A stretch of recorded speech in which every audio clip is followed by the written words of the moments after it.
தமிழகம், கர்நாடகா உள்ளிட்ட 6 மாநிலங்களில் என்ஐஏ அதிகாரிகள் அதிரடியாக சோதனையில் ஈடுபட்டு வெளிநாட்டு கரன்சிகள் உள்ளிட்டவைகளை பறிமுதல் செய்திருக்கிறார்கள்.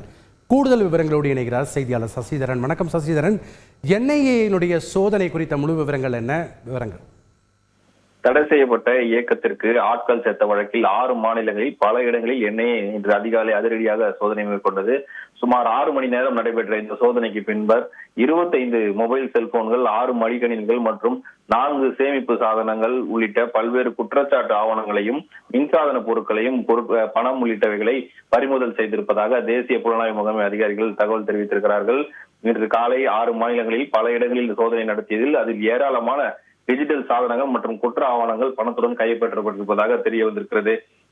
என்ஐஏ குழுக்கள் பல்வேறு நாடுகளின் கரன்சி நோட்டுகள் தவிர 25 மொபைல் போன்கள், 6 மடிக்கணினிகள், 4 சேமிப்பு சாதனங்கள் உள்ளிட்டவைகளை பறிமுதல் செய்திருப்பதாகவும் இதில் சம்பந்தப்பட்ட 6 மாநிலங்களில் இந்த சோதனையானது இன்று நடைபெற்றிருக்கிறது. ஏற்கனவே கடந்த மாதம் ஜனவரி மாதம் தலைமறைவான குற்றவாளிகள் ஜுனைத் அகமது மற்றும் சல்மான் கான் உட்பட 8 பேர் மீது பல்வேறு பிரிவின் கீழ் தேசிய புலனாய்வு முகமை அதிகாரிகள் குற்றப்பத்திரிகை தாக்கல் செய்தனர். இந்த நிலையில அவர்களுக்கு தொடர்புடைய செயல்பாடுகளை ஊக்குவிக்கும் பல்வேறு நபர்கள் இந்தியாவில் பல இடங்களில் இருப்பதாக கிடைக்கப்பெற்ற தகவலின் அடிப்படையில் இந்த சோதனை இன்று தனித்தனியாக காலை 6 மணி அளவில் தொடங்கியது. தொடர்ந்து 6 மணி நேரம் நடத்தப்பட்ட இந்த சோதனையில் இவர்கள் ஏற்கனவே பெங்களூர் பரப்பன அகரகார மத்திய செயலில் உள்ள போது கைதிகளை லஷ்கர் தீவிரவாதி ஒருவரால் உள்ளாக்கியதும், தடை செய்யப்பட்ட அமைப்புகளுக்கு ஆட்கள் சேர்ப்பதும் இந்த விசாரணையில் தொடர்ந்து தெரிய வந்தது.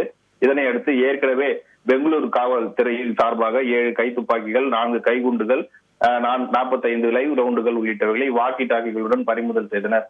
அவர்கள் இந்த வழக்கு தொடர்பாக ஏற்கனவே பதிவு செய்யப்பட்டு தொடர்ந்து விசாரணை மேற்கொள்ளப்பட்டு வந்த நிலையில தற்போது இன்று நடைபெற்றிருக்கக்கூடிய சோதனையிலும் பல முக்கிய ஆவணங்கள் பறிமுதல் செய்யப்பட்டிருப்பதாக தேசிய புலனாய்வு அதிகாரிகள் தெரிவித்திருக்கிறார்கள். மேலும் இந்த வழக்கில் தலைமறைவாளர்களை பிடிக்கும் முயற்சிகள் தொடர்ந்து நடைபெற்று வருவதாகவும் தேசிய புலனாய்வு முகமை அதிகாரிகள் தரப்பில் தகவல் தெரிவிக்கப்பட்டுள்ளது. நன்றி சசிதரன், உங்களுடைய முழுமையான தகவல்களுக்கு. செய்திகளை உடனுக்குடன் தெரிந்து கொள்ள உடனே சப்ஸ்கிரைப் பண்ணுங்க.